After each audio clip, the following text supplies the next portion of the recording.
भाई और बहनों, बहुत समय से इंतजार कर रहे हैं। आज बहुत धूप भी है, इसके लिए मैं आपकी बहुत बहुत आभारी हूँ।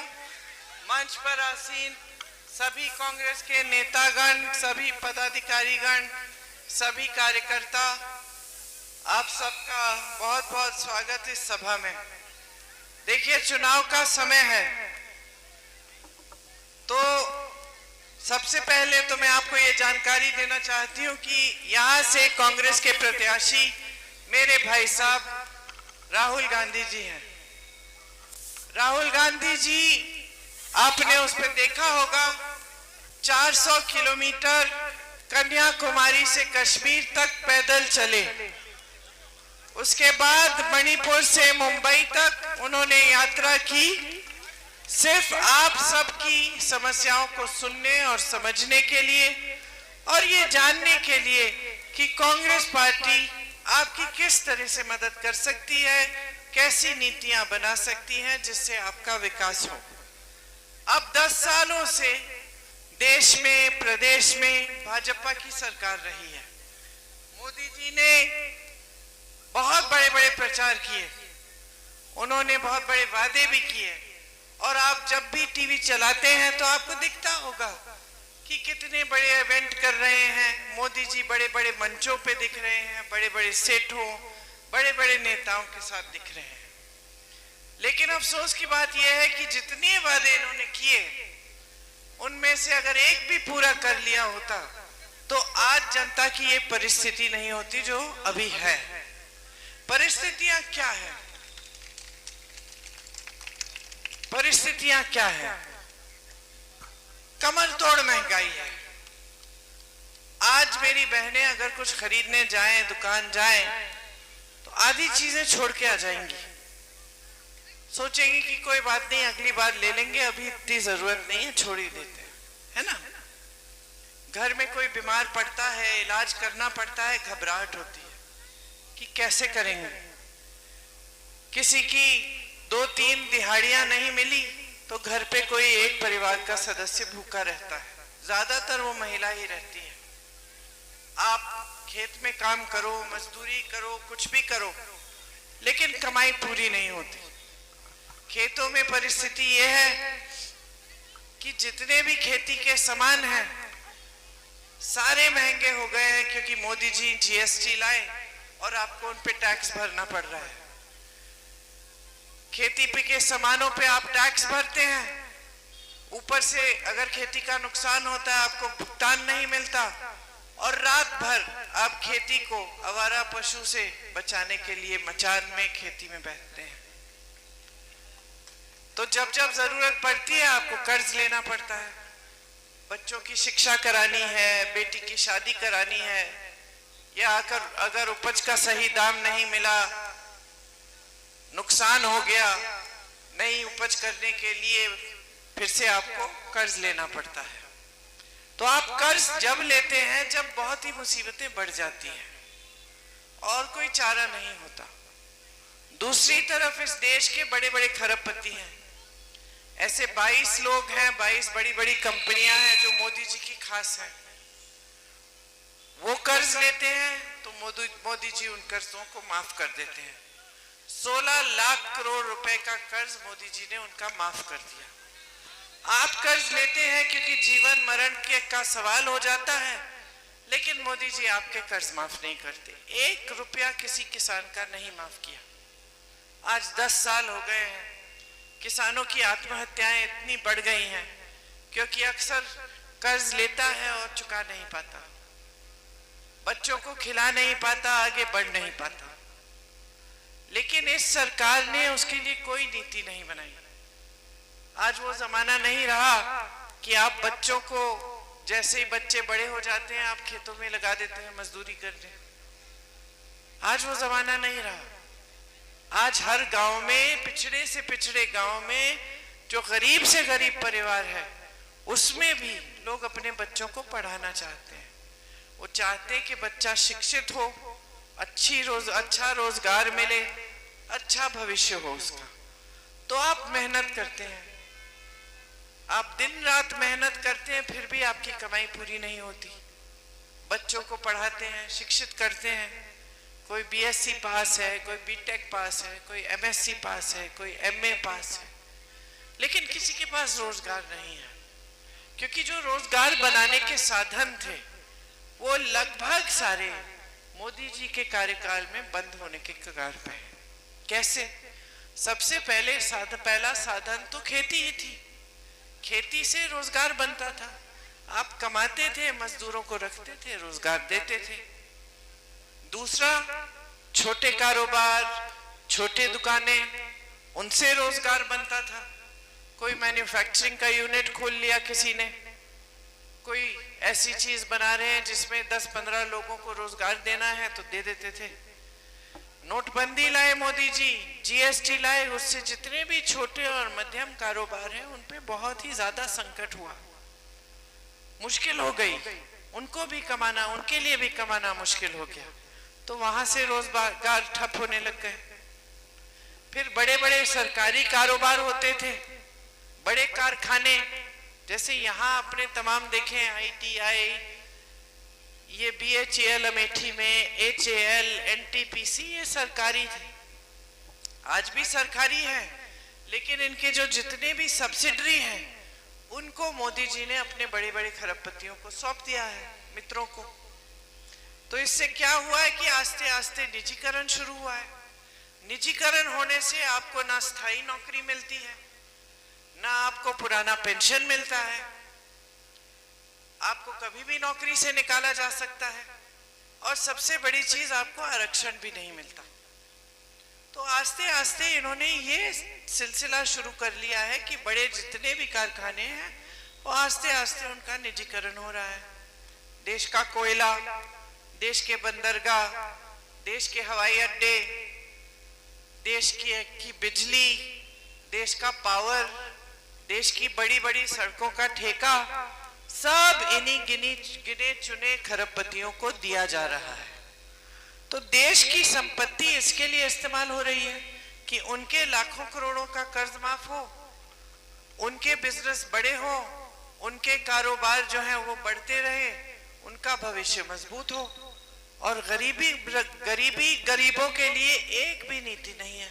गरीबी बढ़ती चली जा रही है, महंगाई बढ़ती चली जा रही है, खेती में मुसीबतें बढ़ती चली जा रही हैं, नौजवान बेरोजगारी बढ़ती चली जा रही है। और इस बीच देश की राजनीति ये कुछ ऐसी हो गई है कि जो भाजपा के सबसे बड़े नेता हैं, प्रधानमंत्री, जो मंत्री हैं, जो प्रत्याशी भी हैं अलग अलग जगहों के, संसदीय क्षेत्रों के, वो इन बातों के बारे में जिक्र भी नहीं करते अपने भाषण में। आपने कभी मोदी जी के मुंह से ये लफ्ज सुना है बेरोजगारी, या ये बात सुनी है कि वो किस तरह से महंगाई को कम करेंगे? ये बातें करते ही नहीं है। पूरा समय या तो कांग्रेस की आलोचना करेंगे कि भाई 70 सालों में कांग्रेस ने कुछ नहीं किया, कुछ नहीं किया, कुछ नहीं किया, या फिर बोलेंगे कि कांग्रेस धर्म के विरोध की पार्टी है, धर्म विरोधी हैं ये लोग। अब कांग्रेस धर्म विरोधी कैसे हो सकती है? कांग्रेस ने देश को महात्मा गांधी दिए, नींव ही कांग्रेस पार्टी की महात्मा गांधी ने डाली। महात्मा गांधी जी ने कितना अनोखा पूरी दुनिया भर में आंदोलन किया जिससे हम आजाद हुए, जो भगवत गीता की सीख पर आधारित था, सत्य और अहिंसा की बात की। किसी ने गोली मारी गांधी जी को, शहीद हुए, और शहीद होते होते उनके मुंह से हे राम शब्द निकले। उन्होंने हम सबको रास्ता दिखाया, पंडित नेहरू जी को, इंदिरा जी को, कांग्रेस के सारे नेताओं को उन्होंने ही राजनीति सिखाई, उन्होंने राजनीतिक दिशा दी, उन्होंने सिखाया कि सत्य के आधार पर राजनीति करो, ईमानदारी से लोगों की सेवा करो, लोकतंत्र में जनता को मजबूत करो, उन्होंने सिखाया। ये पूरा आंदोलन ही धार्मिक आंदोलन था। तो हम कैसे धर्म के विरोधी हो गए? हम धर्म के विरोधी इसलिए हो गए कि हम धर्म के आधार पर हम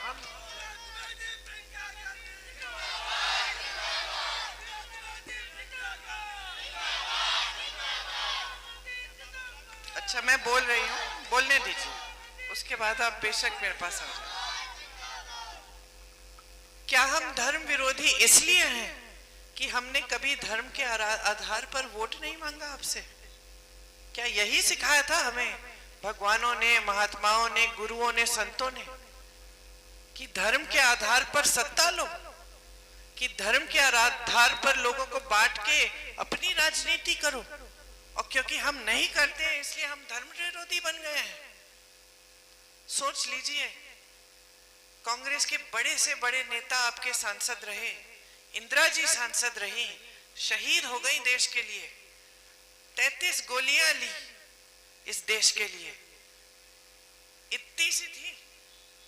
इतनी सी थी, उनके हाथ मेरे हाथों में यहां तक पहुंचते थे, इतनी सी थी, शेरनी थी, लेकिन 33 गोलियां खाई, शहीद हुई इस देश के लिए, और ये लोग उनको देशद्रोही बोलते हैं। बड़ी सी बड़ी नेता थी, लेकिन आपसे कभी धर्म के नाम पर वोट नहीं मांगा।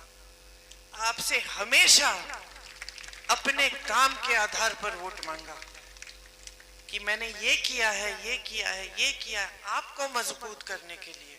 आप सवाल उठाते थे, नाराज नहीं होते थे, सवाल उठाते थे, कहती थी जनता जागरूक है। आज सवाल उठा के देखिए, 3 दिन पहले अमित शाह जी आए, गृह मंत्री जी आए यहाँ भाषण देने के लिए, किसी पत्रकार ने कुछ सवाल कर दिया जो उन्हें पसंद नहीं आया, पिटवा दिया उसको। आज शिक्षा मित्र आंदोलन करती है, पीटी जाती है, रासुका कानून डाला जाता है, मुकदमे डाले जाते हैं उस पे कि वो देशद्रोही है। तो आज जो परिस्थितियां बनी है वो देश के लिए सही नहीं है। आपने यहाँ एक परंपरा स्थापित की कि राजनीति सच्ची होनी चाहिए, बड़ा से बड़ा नेता हो उसकी जवाबदेही है आपके प्रति। वो जानता था, इंदिरा जी भी जानती थी कि मुझे जवाब देना पड़ेगा। अगर जनता के सामने बोलना है तो जिम्मेदारी से बोलना है, झूठ नहीं बोलना है। और यहाँ आज देखिए प्रधानमंत्री जी ने क्या हालत बना रखी है। सबसे बड़ा पद संभाला है देश का, एक दिन कुछ कहते हैं, अगले दिन उसी का खुद खंडन कर देते हैं। पूरे चुनाव में उनका प्रयास रहा है, महीनों से ये प्रयास कर रहे हैं कि ये तीसरा चुनाव है हमारा, इसको भी हम हिंदू मुसलमान करके सत्ता लेंगे। अब जनता उब चुकी है, जनता समझ गई है कि भाई 2 चुनाव तो आपको हमने जिता दिए धर्म के आधार पर। आपने हमें कहा भगवान के नाम वोट दे दीजिए, धर्म के आधार पर आपने वोट मांगा, हमने 2 बार तो आपको जिता दिया। अब जनता समझ रही है कि हमने तो जिता दिया, आपको सत्ता मिल गई, आप इतने बड़े भी बन गए, अहंकारी भी बन गए कि हमारे बीच आना बंद कर दिया। हमारे लिए आपने कौन सा ऐसा काम किया है जिसके आधार पर हम आपको फिर से वोट दें? तो जनता अब सुनना नहीं चाह रही है। तो इन्होंने तमाम प्रचार अभी तक तो किया है धर्म के आधार पर। और 2 दिन पहले अपने नामांकन के लिए आए, पत्रकारों के साथ वार्तालाप कर रहे थे, पत्रकारों को कह दिया कि हमने तो कभी कहा ही नहीं है हिंदू मुसलमान। अगर मैंने ऐसे कहा होता, खुद कह रहे हैं, अगर मैंने ऐसे कहा होता तो मैं प्रधानमंत्री पद के योग्य ही नहीं होता। अरे आप खुद कह रहे हैं। अगले दिन सुनिए, यहां कहानी खत्म नहीं होती। अगले दिन महाराष्ट्र जाते हैं प्रचार के लिए, महाराष्ट्र में जाके फिर वही हिंदू मुस्लिम प्रचार। तो आपकी बातों में वजन ही नहीं रहा। आप देश के प्रधानमंत्री हैं, जनता जान नहीं रही है कि आप क्या कहना चाह रहे हैं। एक दिन कुछ कहते हैं, अगले दिन कुछ और कहते हैं, फिर अगले दिन कुछ और कहते हैं। एक दिन कहते हैं 15 लाख रुपया हम आप सबके खाते में डाल देंगे, अगले दिन कहते हैं चुनावी जुमला था। एक दिन कहते हैं कि कांग्रेस पार्टी आपकी भैंस चुरा लेगी। सचमुच सावधान रहो, अब कांग्रेस पार्टी के नेता आ गए, अब भैंस चुराएंगे हम, सावधान रहो। कभी कहते कि कांग्रेस पार्टी की यह साजिश है कि आपके मंगलसूत्र लेकर किसी और को दे देंगे। अरे 55 सालों से हमारी सरकार रही, किसी ने आपके मंगलसूत्र पे आंच आने दी? इंदिरा जी ने अपने गहने देश को दे दिए थे जब जंग था। तो इनकी बातों पर अब भरोसा किया जा सकता है? जनता खुद समझ रही है, खुद समझ रही है। भाइयों और बहनों, आज 70 करोड़ लोग इस देश में बेरोजगार हैं। इतनी महंगाई हो रही है कि आप छोटी सी छोटी चीज खरीदने से कतराते हैं। आप पूरी रात खेतों में बैठ रहे हैं क्योंकि आवारा पशु आपका खेत खा रहा है और कोई सुनवाई नहीं है। चुनाव के समय इधर ध्यान भटकाएंगे, उधर ध्यान भटकाएंगे, आपकी बात तो कर ही नहीं रहे। कांग्रेस पार्टी कह रही है जहां जहां हमारी प्रदेश की सरकार है वहां हमारी नीतियां देखो। कर्नाटका में सरकार है, हर गरीब परिवार की जो सबसे बड़ी महिला है उसके खाते में 2000 रुपए हम डलवा रहे हैं हर महीने। तेलंगाना में सरकार है, वही हो रहा है तेलंगाना में। कर्नाटका में सारी बहनें मुफ्त में बस की यात्रा कर रही हैं, 1 पैसा नहीं देना पड़ रहा है। राजस्थान में सरकार थी 25 लाख का स्वास्थ्य बीमा लाए हम। मतलब ऐसे लोगों से मिली मैं जिनका पूरा कैंसर का ट्रीटमेंट, पूरा इलाज मुफ्त में हुआ। सिर्फ जो पहचान पत्र बनाना पड़ता है उसके लिए 100-200 रुपए के पैसे भरने पड़े। हार्ट ऑपरेशन हुए 1 रुपया नहीं देना पड़ा। ये कांग्रेस की नीति है। भाजपा की क्या नीति है? आपको गुमराह करो और जैसे सरकार आए, इन्होंने क्या किया? राजस्थान में उनकी सरकार आई, 25 लाख से 5 लाख की स्कीम कर दी। पूरी रद्द नहीं की क्योंकि सोचा कि जनता नाराज हो जाएगी। 25 लाख से 5 लाख कर डाली। हमने किसानों के कर्ज माफ किए जहां जहां हमारी सरकार रही। छत्तीसगढ़ में, मध्य प्रदेश में, राजस्थान में हमने कर्ज माफ किए। इन्होंने क्या किया? बड़े बड़े खरबपतियों के कर्ज माफ किए और कुछ नहीं किया। छत्तीसगढ़ में हमारी सरकार थी, आवारा पशु की समस्या हल कर दी, गौशालाओं को मजबूत किया, समूह को जोड़ा उनसे, महिलाओं को रोजगार मिला उससे। महिलाएं जो हैं उनके 60-70 हजार रुपए कमा रहे थे गौशालाओं में जुड़ के। जो दूध आता था उसकी दही, मक्खन, मिठाई, खोया ये सब बनवा के पैकेजिंग करवा के सिखा के बहनों को बेच रहे थे। गोबर खरीदा हमारी सरकार ने जनता से, गोबर खरीद के गोबर गैस बना के आपके गांव में भेजा। जब जनता को पता चला गोबर खरीद रही है सरकार तो क्या हुआ? जानवरों का देखभाल होने लग गया। जनता ने सोचा 1 आध जानवर घर में रख लेंगे, हमारी आमदनी हो जाएगी, हम देखभाल कर लेंगे, समस्या ही हल हो गई, खत्म हो गई। यहाँ देखिए, धर्म की बातें करते हैं, गौ माता की बातें करते हैं, गौशालाओं में ना चारा है, ना पानी है, ना छत है, गाय मर रही है सारी। कुछ सालों पहले मैं यहाँ थी, मैं गई थी देखने के लिए क्योंकि उस समय कई ऐसे वीडियो निकले थे भयानक। 40-50 गाय मरी हुई हैं, कुत्ते खा रहे हैं उनके घाव, वहीं पे पड़ी हुई हैं धूप में, किसी को बुलडोजर से दफनाया जा रहा है, कोई तो ऐसे ही पड़ी हैं। ये स्थिति है। तो अब आपको तय करना पड़ेगा कि आपको कैसी सरकार चाहिए। एक तरफ राहुल गांधी जी प्रत्याशी हैं, 4000 किलोमीटर पैदल चले हैं आपकी बातों को सुनने के लिए, समझने के लिए। दूसरी तरफ इनके प्रत्याशी जिनके 4-5 भाई हैं और जनता को प्रताड़ित करने के अलावा कुछ नहीं करते।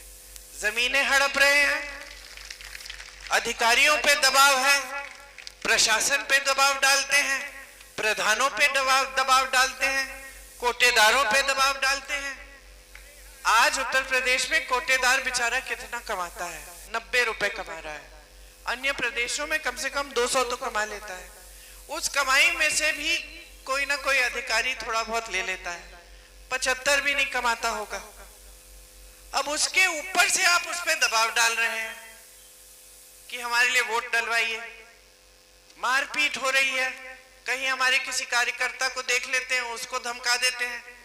इनकी सोशल मीडिया पे ये जानकारी देने के बजाय कि आपके लिए क्या कर रहे हैं, ये खुलेआम लिखवा रहे कि फलाने को अगर आप हम देखेंगे तो उसकी पिटाई हो जाएगी, देख लेना 20 तारीख के बाद। ये क्या बातें हुई? ये तो अपराधी हैं सारे।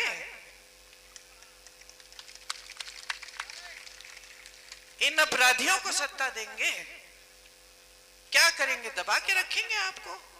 इनको लोकतंत्र की कोई समझ नहीं है। हम माफ कीजिए, पूरी भाजपा की पार्टी की कोई समझ नहीं है। तानाशाही बनाई हुई है देश में। कोई सवाल उठाता है, मारपीट हो जाती है। तमाम पत्रकार गिरफ्तार कर दिए, मुख्यमंत्रियों को गिरफ्तार कर दिया चुनाव के समय। ये कैसी बात हुई? बड़े बड़े विपक्षी दलों के खाते बंद कर दिए कि चुनाव में खर्चा नहीं कर पाएंगे। खुद क्या किया है?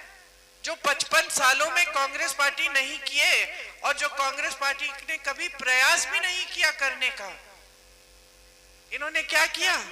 10 सालों में भाई और बहनों भाजपा को दुनिया की सबसे अमीर पार्टी बना दिया है। कहां से आए पैसे? किसके पैसे हैं ये? किस किस से चंदा लिया है? ये जो टीका लगा है ना आपको, मुझे भी लगा, 2-2 टीके लगे कोरोना में, सबको लगाए। कई लोग अब बात निकली है कि कई लोगों में इसकी एक रिएक्शन होता है। मतलब कई लोग ऐसे हैं जो नौजवान हैं, स्वास्थ्य हैं, अच्छा स्वास्थ्य है, गिर के मर रहे हैं। ये अभी बात निकली है क्योंकि विदेश में भी गई थी ये वैक्सीन, ये टीका गया था और विदेश में 15 लोगों ने इन पे मुकदमा किया क्योंकि कुछ लोग मर गए थे। तो अब बात बाहर आई कि कुछ लोगों को इस टीके के लगने से ऐसा हो सकता है कि वो अचानक मर जाते हैं। अब क्या हुआ? जो टीके के साथ आपको प्रमाण पत्र मिला था ना, उस पे मोदी जी का चेहरा था। अब जाइए टीका लेने, गायब हो गया। मोदी जी ने 52 करोड़ रुपए चंदा तो उसी से लिए जिसने वैक्सीन बनाई है और हम सबको जबरदस्ती वैक्सीन दिलवाए हैं। मैं तो नहीं लेना चाह रही थी, सच बात है। फिर सरकार ने कहा नहीं सबको लेना है, नहीं तो ये नहीं, ये वो नहीं, तो हमने भी ले लिया, सबने ले लिया, मजबूर किया सबको, है ना? शाबाश, समझदार हो। प्रमाण पत्र कैसे मिला? तो यही देखिए, इन्होंने चंदा लिया। गुजरात में जो पुल गिरा था जिसमें सैकड़ों लोग बह गए थे पानी में, आपने देखा होगा टीवी पे, उनसे भी चंदा लिया जिसने पुल बनाया था। चंदा किन किन लोगों से लिया? जिस पे छापा मारा था उससे चंदा ले लिया, छापा बंद कर दिया। उन्होंने जिस पे मुकदमे डाले थे उनसे चंदा लिया, मुकदमे ही ठंडे बस्ते में गए। तो ये बताइए चंदा है कि वसूली है? जो यहाँ पे आपके प्रत्याशी कर रहे हैं वही मोदी जी की सरकार वहां कर रही है केंद्र में। डकैती है, बिल्कुल सही, डकैती है। और सबसे बढ़िया बात तो ये है इस डकैती में कि जिस संपत्ति को ये अपने बड़े बड़े खरबपति मित्रों को दे रहे हैं ना, जो ये फिर खरबपति मित्र इनके लिए पूरे टीवी के चैनल खरीद लेते हैं, पूरी मीडिया को दिन भर सिखाते रहते हैं कि बस मोदी जी दिखाओ, मोदी जी दिखाओ, मोदी जी दिखाओ, और किसी नेता की बातें दिखाओ ही मत। ये सब जो है ना, जो संपत्ति उनको जा रही है, जो 16 लाख करोड़ रुपए माफ किए इनके, किसकी संपत्ति है? मोदी जी ने जेब से निकाली है? किसकी है? जोर से बोलो, किसकी है? आपकी है। इंदिरा जी ने जब आपकी सांसद थी तो बैंकों का राष्ट्रीयकरण किया। निजी बैंकों का राष्ट्रीयकरण इसलिए किया कि जितनी भी बचत इस देश का की जनता कर रही है, बैंक में थोड़े थोड़े पैसे डाल रही है, वो जनता के पैसे हैं, जनता के होने चाहिए। आज वही सरकारी बैंक बड़े बड़े खरबपतियों को 16 लाख करोड़ माफ कर रहे हैं। आपके लिए एक पैसा नहीं है, आपके लिए एक योजना नहीं है। तो कांग्रेस पार्टी क्या कह रही है इस चुनाव में? हमने शुरू से कहा है ये चुनाव जनता के मुद्दों पर हम लड़ेंगे, इधर उधर ध्यान नहीं भटकाएंगे हम जनता का। तो हमने शुरू से कहा है हम 8,500 रुपए हर महीने हर गरीब परिवार के सबसे बड़ी महिला के खाते में डालेंगे। आपको एक साल में 1 लाख रुपए मिल जाएंगे इस हर गरीब परिवार में। हम कह रहे हैं स्नातक पास हो, आपके लिए अप्रेंटिसशिप का प्रोग्राम लाएंगे। बड़ी बड़ी सरकारी जो कंपनियां हैं आपको अप्रेंटिसशिप देंगी। 1 लाख रुपए सालाना आप उस अप्रेंटिसशिप से लोगे जब तक आपको स्थायी नौकरी नहीं मिलती, और आप उस अप्रेंटिसशिप में हुनर बनाओगे, अपना सीखोगे। ठीक है, हम कह रहे हैं कि 5,000 करोड़ रुपए का फंड हम लाएंगे सिर्फ नौजवानों के लिए। जो नौजवान अपना बिजनेस शुरू करना चाहता है वो उस फंड से पैसे ले सकेगा। खेती पे जितनी भी जीएसटी है खेती के सामानों पे सारा हटा देंगे। आपके लिए सारे खेती के सामान हम सस्ता बंद करेंगे। आपके लिए खेती के किसान कर्ज लेता है उसके लिए स्थायी आयोग बनेगा जिससे उसका कर्ज माफ हो पाएगा। आपका जो भुगतान आजकल नहीं मिल रहा है, 1 महीने के अंदर अंदर जब नुकसान होगा भुगतान मिलना पड़ेगा, पूरा भुगतान मिलेगा, ये कानून बनेगा। आज आपको न्यूनतम समर्थन मूल्य नहीं मिलता, उपज का सही दाम नहीं मिलता। और मैं बता देती हूँ कि मोदी जी की सरकार में क्या हो रहा है। हिमाचल प्रदेश में सेब के किसान हैं। आपको मैं मिसाल दे रही हूँ, उदाहरण दे रही हूँ। हिमाचल प्रदेश में सेब का किसान है, देश भर में उसका सेब मशहूर होता था, सेब बिकता था। मोदी जी की नई नीति आई, जितने भी कोल्ड स्टोरेज हैं, कोल्ड स्टोरेज जानते हैं, जितने भी कोल्ड स्टोरेज हैं हिमाचल में, उन्होंने अडानी जी अपने खरबपति मित्र को दे दिए। अब क्या हुआ कि अडानी जी सारा सेब लेकर खरीद कर कोल्ड स्टोरेज में डाल रखे हैं। अब जब उनकी मर्जी हो तब बेचेंगे और जो दाम है वो तय करेंगे। किसान को क्या हुआ, इसके साथ साथ सरकार एक और नीति लाती है कि जो बाहर से अमेरिका से सेब आ रहा है उस पे टैक्स कम होगा, और आप यहाँ जीएसटी भरे जा रहे हैं तो वहां के किसान भी हिमाचल के जीएसटी भरे जा रहे हैं। तो क्या हुआ कि हिमाचल का सेब महंगा हो गया और अमेरिका का सेब सस्ता, और ऊपर से कोल्ड स्टोरेज में अडानी जी सेब रख रहे हैं। तो वो बड़े खरबपति तय कर रहे हैं कि ये सेब कितने का होगा। तो हिमाचल का किसान जो है पिस गया है, उसका सेब कोई खरीदना नहीं चाह रहा है, अमेरिकन सेब खरीद रहे हैं लोग। तो ये है इनकी नीतियां जो आपको कमजोर करना चाह रही हैं। हम कह रहे हैं कि आपको हम हर तरह से मजबूत करेंगे। आपका भुगतान सही समय पे आएगा, आपकी उपज का सही दाम आपका अधिकार बनेगा, आपके कर्ज माफी के लिए हम इंतजाम करेंगे, और ऊपर से जो आपके जो सामान है खेती के उसकी जीएसटी हम हटा देंगे। अब नौजवानों की बात करती हूँ। स्नातक पास की बात की, 5,000 करोड़ का फंड उसकी बात की मैंने। तो तमाम ऐसी स्कीमें हैं जो हम पेपर लीक को बंद कराने के लिए हम कानून लाना चाहते हैं। अभी आ रहे उस पे आ रही हूँ। पेपर लीक के खिलाफ हम कानून बनाएंगे कि कोई पेपर लीक करेगा तो सख्त से सख्त कार्रवाई होगी। हम एक जॉब कैलेंडर बनाएंगे जिसमें जिस दिन आपका पेपर है, जिस दिन रिजल्ट आएगा, जिस दिन नियुक्ति होगी, पहले से तय करेंगे। इधर उधर हुआ तो सही सख्त कार्रवाई होगी। अग्निवीर की बात की आपने, देखिए किस तरह की स्कीम लाए हैं मोदी जी, और कितने धूमधाम से इसका ऐलान किया पूरे देश में। डरे देश के सारे पत्रकार तो ऐसा कह रहे थे जैसे मोदी जी ने ये तो कमाल कर दिया।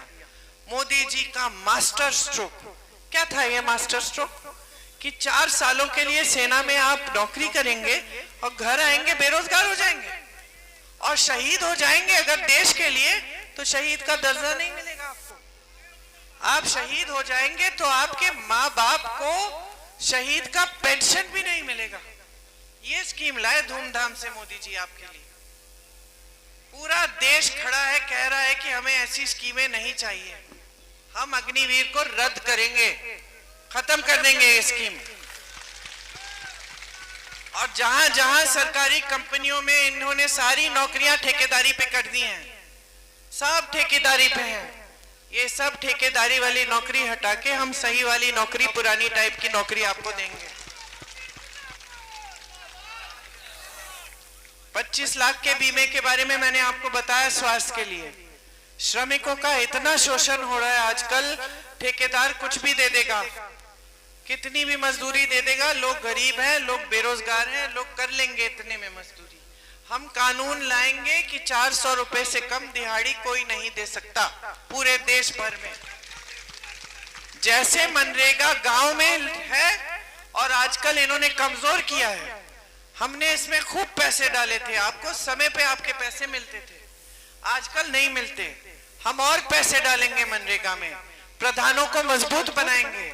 मेरे पिताजी ने पंचायती राज को क्यों लागू किया, मुझे याद है, वो कहते थे पैसा सीधा गांव में जाएगा, प्रधान तय करेगा गांव वालों के साथ कि कहां पे क्या विकास का कार्य चाहिए। अगर गड़बड़ भी करेगा तो गांव वाले जानेंगे कि प्रधान ने ही किया है, तो जाके प्रधान से बात करेंगे, उसको कटघरे में खड़े करेंगे। और उस समय बहुत आलोचना हुई। उस समय लोगों ने कहा कि नहीं नहीं, मेरे पिताजी को, राजीव जी ऐसा मत करिए, गांव में आप पैसे भेज देंगे तो बहुत भ्रष्टाचार होगा। उन्होंने कहा आज जितना भ्रष्टाचार हो रहा है सरकार में, केंद्र में हो रहा है, जहां प्रदेश सरकारें वहां हो रहा है, तो अगर गांव में होगा तो कम से कम गांव के लोग जो हैं वो जानेंगे कि ठीक है, यही है जिसने पैसे ठीक से खर्च नहीं किए हैं, अगली बार हरा लेंगे या फिर उसको डांटेंगे या फिर उससे लड़ेंगे। तो मेरे पिताजी ने बात नहीं सुनी, उन्होंने कहा लोकतंत्र गांव तक जाना चाहिए, प्रधान का चुनाव होना चाहिए, महिलाओं को खड़ा होना चाहिए उस चुनाव के लिए, और प्रधान को स्वतंत्रता मिलनी चाहिए कि वो अपना निर्णय सही ले, अपने आप ले। यहाँ देखिए ये भाजपा के प्रत्याशी जो हैं, किसी प्रधान को कोई निर्णय नहीं लेने देते, जो भी निर्णय लेना चाहता है प्रधान उनके सर पे चढ़ जाते हैं। और भाजपा की नीति तो यह है कि केंद्रीयकरण करो, सारी चीजें बस मोदी जी करेंगे। इनके मंत्री खुद दुखी हैं, इनके मंत्रियों को भी स्वतंत्रता नहीं मिलती। सच्चाई ये है। तो हमने जब ये पंचायती राज जब लागू हुआ, वो आपकी मजबूती के लिए लागू किया कि प्रधान मजबूत बने, गांव मजबूत बने। सारी नीतियां गांव को, आप ग्रामीण क्षेत्र को, आपको मजबूत करने के लिए थी। इसमें एक और बात, मैं श्रमिक की बात कर रही थी, श्रमिक वाला मैंने आपको बताया, लेकिन उसके साथ साथ ये जो मनरेगा लाए हम, इसी तरह हम शहरी मनरेगा भी लाएंगे। शहरों में भी 100 दिन का रोजगार मिलना ही पड़ेगा। तो ये सारी बातें हैं जो हम आपके लिए करना चाहते हैं। अब आप तय करिए आपको कैसा सांसद चाहिए। आप अगर आपने मन बना लिया है तो पूरे देश को यहां से संदेश भेजो कि हमें वो पुरानी राजनीति वापस चाहिए, जिसमें नेता जवाबदेह हो हमारे प्रति, जिसमें हम मजबूत हो, जिसमें नेता हमारी सेवा करे, श्रद्धा से हमारे सामने आए, अहंकार से नहीं, और हम उसी राजनीति को आगे बढ़ाएंगे। तो यही बातें आपसे करनी थी। आप देश भर में संदेश दीजिए। राहुल जी का 3रे नंबर पे बटन है, 3रे नंबर पे दबाइए, उसमें 2 की आवाज आएगी, तब तक आप ठहरिए, उसमें से फिर एक पर्चा निकलेगा। और अगर आपने 3रा बटन दबाया है तो पंजे पे बटन आपने दबाया है तो पंजा ही निकलना चाहिए पर्चे पे, क्योंकि कई लोग कहते हैं कि दीदी दबाया तो पंजा और निकला कमल।